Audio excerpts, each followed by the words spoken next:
Welcome back to the YouTube channel students. फिर से स्वागत है आप सभी का अपने यूट्यूब चैनल NH रहमान में। आज हम लोग करने वाले हैं क्वाड्रेटिक इक्वेशन, जो चैप्टर हमारा चल रहा है एक्सरसाइज 4 उसमें एक्सरसाइज 4.1 में हम लोग चल रहे थे और आज हम स्टार्ट करने वाले हैं एक्सरसाइज 4.1 का क्वेश्चन नंबर 2। तो किस तरीके के क्वेश्चंस हैं देखते हैं। आप लोग देख सकते हैं यहाँ पे हमें कुछ वर्ड प्रॉब्लम्स गिवन है और ऊपर लिखा हुआ है represent the following situation in the form of the quadratic equation. First, second, third, fourth करके ये कुछ पार्ट्स हमें गिवन है। एक तरह से वर्ड प्रॉब्लम हमें गिवन है और हमें इन स्टेटमेंट्स को पढ़ने के बाद हमें इनसे कुछ क्वाड्रेटिक इक्वेशन बनानी है। देखते हैं किस तरह की क्वाड्रेटिक इक्वेशन बनेगी। फर्स्ट पार्ट में देखते हैं, यहाँ पर लिखा है the area of a rectangle plot is 528 metre square. The length of the plot in the metre is 1 more than twice its breadth.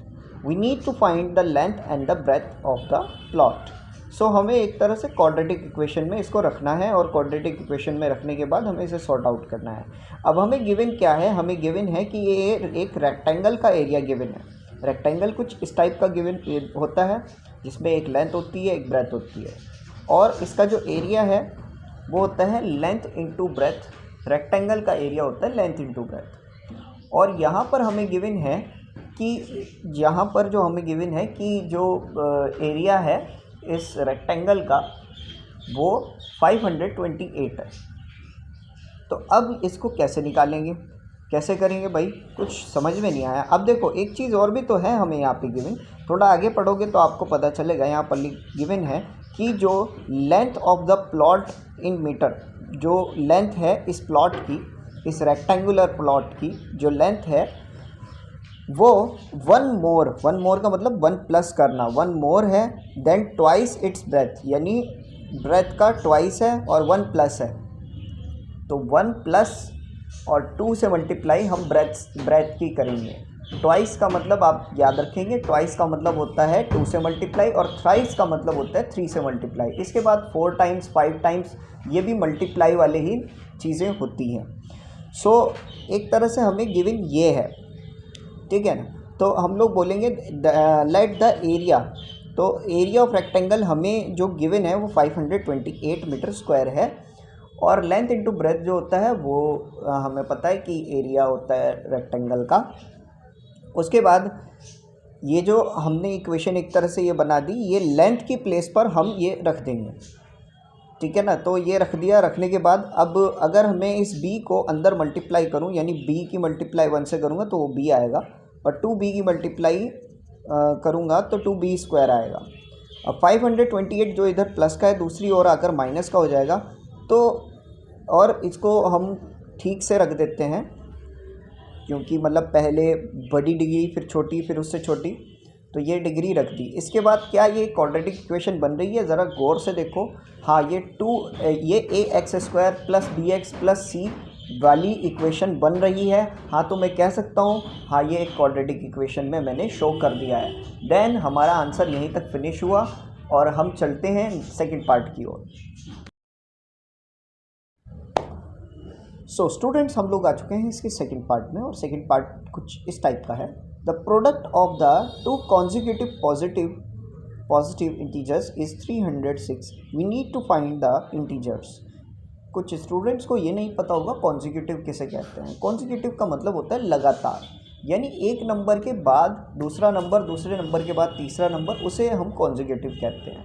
अब कॉन्जिक्यूटिव को हमें शो करना हो तो कैसे करते हैं? सपोज़ कीजिए कि 10 जो है वो x नंबर है, कोई नंबर है 10 के बाद क्या आता है 11 के बाद 12, 13, इस तरीके से चलता है।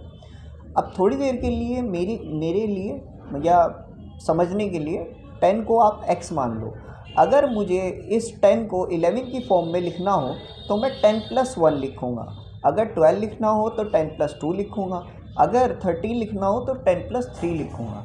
तो ये एक कॉन्जिक्यूटिव नंबर्स बन गए, यानी एक के बाद एक आने वाला नंबर, यानी x और x + 1 कॉन्जिक्यूटिव नंबर बोले जाएंगे, ठीक है ना। और तो हम चलते हैं। अब ये कह रहे हैं प्रोडक्ट का मतलब होता है जो मल्टीप्लाई करना, प्रोडक्ट का मतलब होता है मल्टीप्लाई करना। तो हम ये बोलेंगे कि let the least consecutive number will be consider as x. मान लीजिए सबसे छोटा वाला नंबर जो है कॉन्जिक्यूटिव नंबर्स में वो एक्स है, तो दूसरे वाला नंबर क्या होगा? So the other number will B x plus one. तो इनका प्रोडक्ट हमें 306 बता रखा है, यानी x की मल्टीप्लाई x प्लस वन से करूँगा तो 306 आएगा। अब x की मल्टीप्लाई अंदर की तरफ करते हैं, x मल्टीप्लाई x का स्क्वायर हो जाएगा, और x की मल्टीप्लाई 1 से करेंगे तो ये x हो जाएगा। 306 वहाँ प्लस का है, दूसरी ओर आकर माइनस का हो जाएगा। ये हो जाएगा x square plus x minus 306। तो क्या ये एक क्वाड्रेटिक इक्वेशन दिख रही है, बन रही है? हाँ बिल्कुल बन रही है। A x square plus b x plus c जैसी ये इक्वेशन बन रही है, तो हम कह सकते हैं कि हाँ ये क्वाड्रेटिक इक्वेशन में हमने यहाँ पर शो रिप्रेजेंट कर दिया है।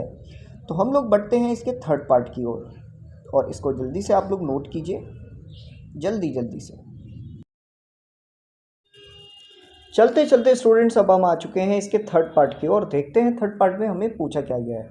यहाँ पे बताया गया है Rohan's mother is 26 years old than him. The product of their edges 3 years from now will be 360. We would like to find the Rohan's present age। तो यहाँ पर क्वेश्चन हमें गिवन है कि रोहन जो है रोहन की मदर रोहन से 26 ईयर्स ओल्ड बड़ी है, और अगर 3 साल के बाद, यानी जैसे कि ये लिखा हुआ है कि 3 years from now, अब से 3 साल के बाद रोहन की एज कितनी होगी?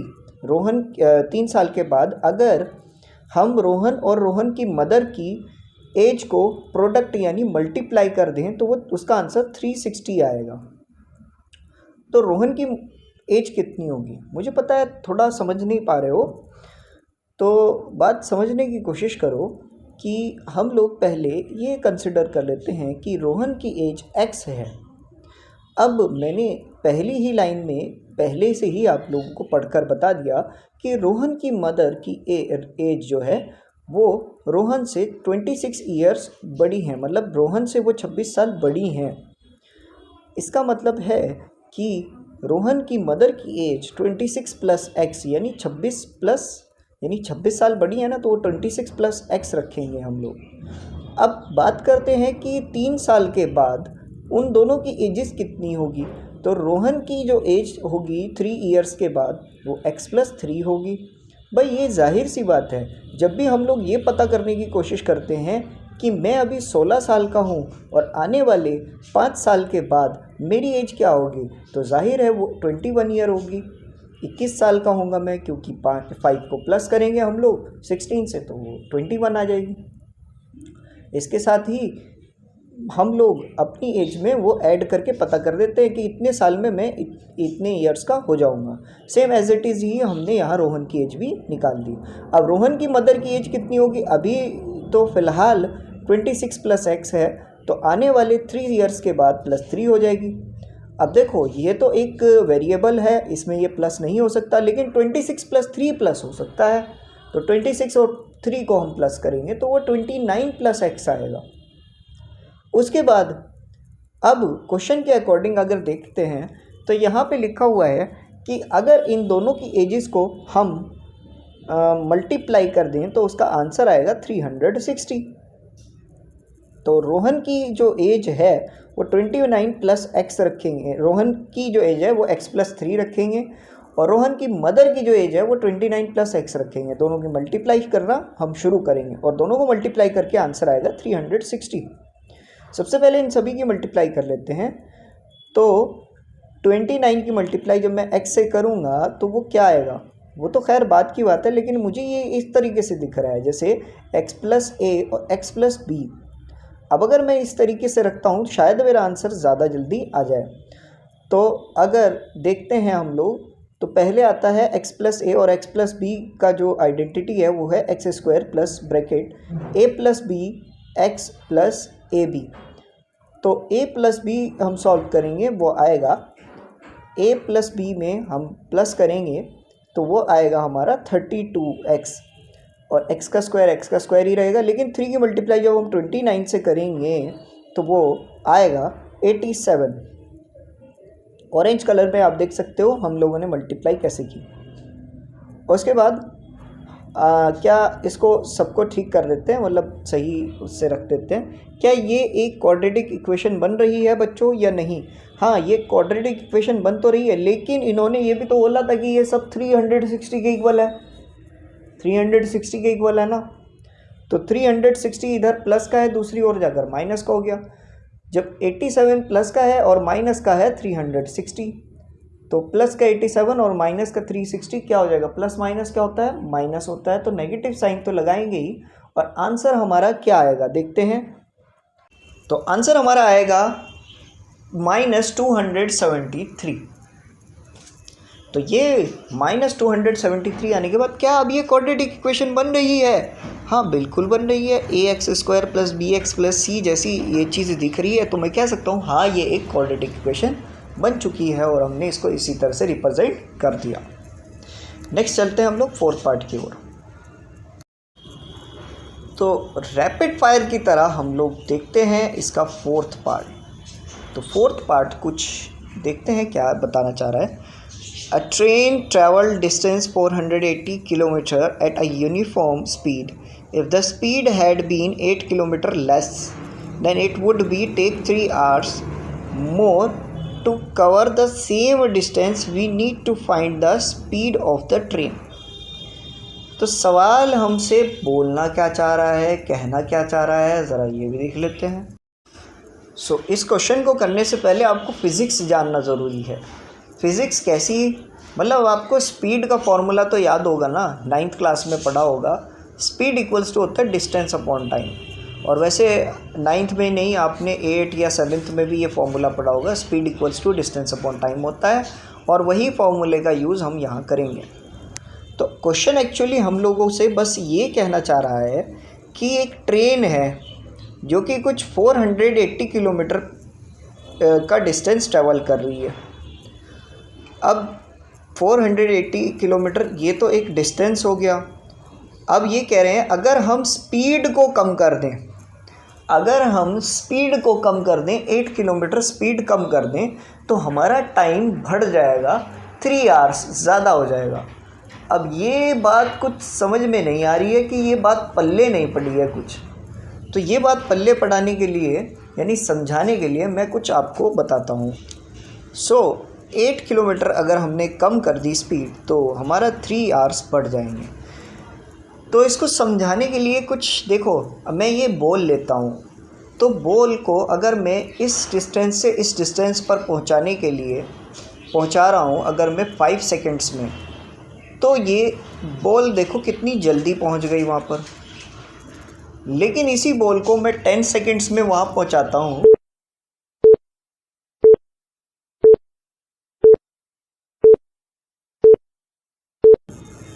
अब आप ज़रा इसकी स्पीड ऑब्ज़र्व करो। तो क्या 10 सेकंड्स में इसकी स्पीड कम हो गई? हाँ बिल्कुल, 10 सेकंड्स में इसकी स्पीड कम हो चुकी है। वहीं 5 सेकंड्स में इसकी स्पीड जल्दी चली गई थी।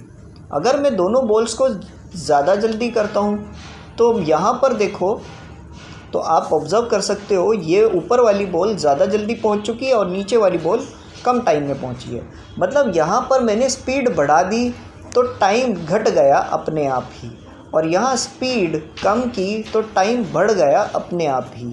तो कहने वाली बात सेम एज इट इज़ ही है कि वह ट्रेन जब अपने सही स्पीड पर चल रही थी तो वो स्पीड कम टाइम ले रही थी। वहीं यही सेम ट्रेन अगर हमने इसकी स्पीड कम की तो ये टाइम ज़्यादा ले रही है। तो मेरे ख़्याल से आप लोगों को ये बात समझ में आ चुकी है, आई होप सो। तो इसका मतलब ये हो गया कि स्पीड बढ़ेगी तो टाइम घटेगा और टाइम बढ़ेगा तो स्पीड घटेगी। सेम ऐसे ही यहाँ हो रहा है कि स्पीड का फॉर्मूला जैसे कि हम लोग जानते हैं डिस्टेंस अपॉन टाइम होता है। अच्छा, इस फॉर्मूले में अगर हम क्या करें कि अगर ये टाइम को दूसरी ओर ले जाए तो स्पीड इनटू टाइम हमारा डिस्टेंस बन जाएगा। अब एक काम करो, स्पीड को नीचे ले आओ। स्पीड को हमने डिफरेंस में मतलब डिवीज़न में भेज दिया यहाँ पर, तो ये डिस्टेंस अपॉन स्पीड हो जाएगा। अच्छा, डिस्टेंस कितना था बच्चों? डिस्टेंस था हमारा 480। स्पीड के लिए मैं s रख देता हूँ फ़िलहाल के लिए, मतलब अगर टाइम का अगर हम वैल्यू निकालें तो डिस्टेंस अपॉन स्पीड जो है वो हमारा वैल्यू बैठेगी। आप लोग सोच रहे होंगे सर आप ये कर क्या रहे हो, हमें तो सीधी सीधी क्वाड्रेटिक इक्वेशन निकालनी है। एक्चुअली बात ये है कि अगर मैं यहाँ पर स्पीड का फॉर्मूला देखूँ तो डिस्टेंस अपॉन टाइम होता है, तो स्पीड के लिए तो s यूज़ कर सकते हैं। डिस्टेंस के लिए हमें गिवन है 480, लेकिन टाइम हमारे पास जो गिवन है वो हमारे पास t की फॉर्म में रख देंगे। अब ऐसे में हमारे पास दो वेरिएबल अपने आप बन रहे हैं, या तो वो स्पीड है, स्पीड का s है, या टाइम का t है। अब प्रॉब्लम ये है इन दोनों वेरिएबल्स में से कौन से वेरिएबल को रखना ज़्यादा बेहतर रहेगा, क्योंकि ये हम चैप्टर क्वाड्रेटिक इक्वेशन है, इसमें ax² plus bx plus c वाली क्वाड्रेटिक इक्वेशन चलेगी। ये पेयर्स और लीनियर पेयर इन टू वेरिएबल्स वाली इक्वेशन नहीं चलेगी कि यहाँ पर s और t है तो x और y रख लेंगे। यहाँ पर सिर्फ एक ही वेरिएबल का यूज़ है, तो देखते हैं क्या कर सकते हैं हम लोग। अच्छा, इतनी बातें तो आप लोगों के समझ में आ गई हैं। खैर, अब मैं अगर इसी चीज़ को वापस रखता हूँ यहाँ पर, तो देखो बच्चों, ये speed minus speed into time equals to distance हो जाएगा, यानी s इंटू टी हमारा 480 हो जाएगा। अब वही जो क्वेश्चन के अकॉर्डिंग हम लोग चल रहे थे उसी अकॉर्डिंग अगर देखें, मतलब अगर स्पीड में मैं 8 किलोमीटर पर आवर माइनस कर देता हूँ तो टाइम मेरा बढ़ जाएगा 3 आवर्स से, ठीक है ना। लेकिन मुझे इसको अगर आप यहाँ पे लास्ट में पढ़ोगे, यहाँ पर गिवन है we need to find the speed by the train, speed of the train, यानी हमें स्पीड के हिसाब से निकालना है, हमें s के हिसाब से निकालना है, s को रखना है हमें। तो s को रखना है तो t को हटाना पड़ेगा, और t के लिए मैंने पहले से ही यहाँ पर कुछ कैलकुलेशन मतलब कर ही ली, मतलब t की प्लेस पे हम 480 अपॉन s रख सकते हैं। तो जैसे ही आप लोग रख देंगे तो कुछ ऐसे दिखेगा।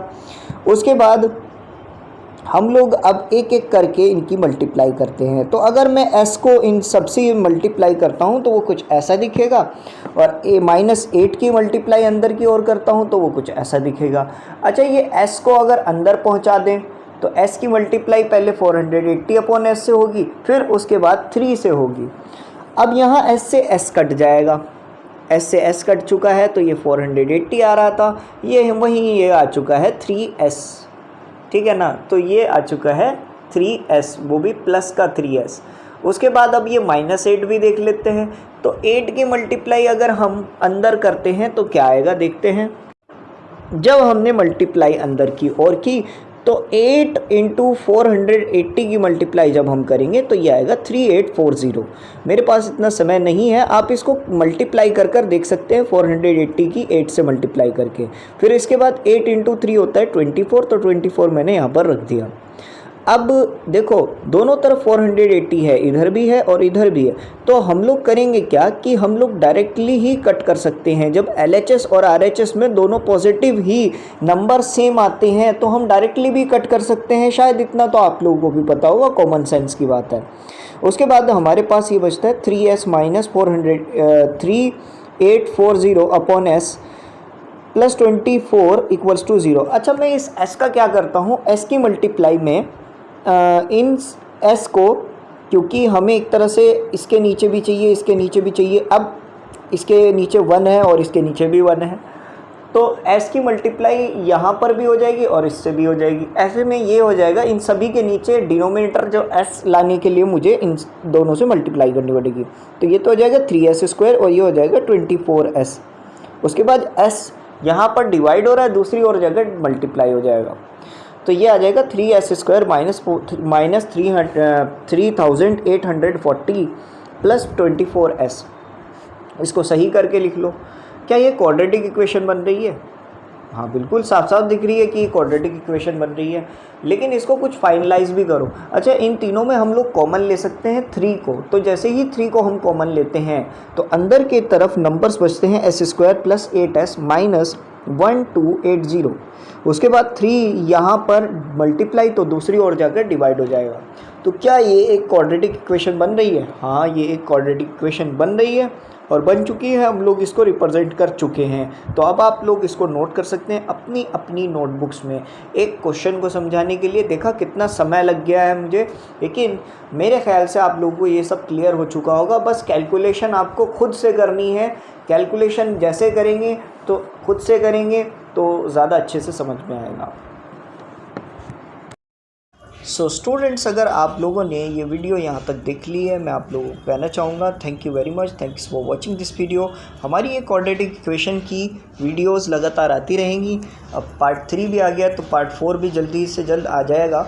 और आप लोग हमारे चैनल के साथ बने रहें, वीडियो को लाइक करें, कमेंट करें, शेयर करें अपने दोस्तों के साथ। कोई अगर ऐसे आपके दोस्त हैं जो अच्छे से क्लासेस वगैरह नहीं ले पा रहे हैं या स्कूल नहीं जा पा रहे हैं, कुछ समझ गए ना किस चक्कर में, इसीलिए उनके साथ ये वीडियो आप ज़रूर शेयर करें।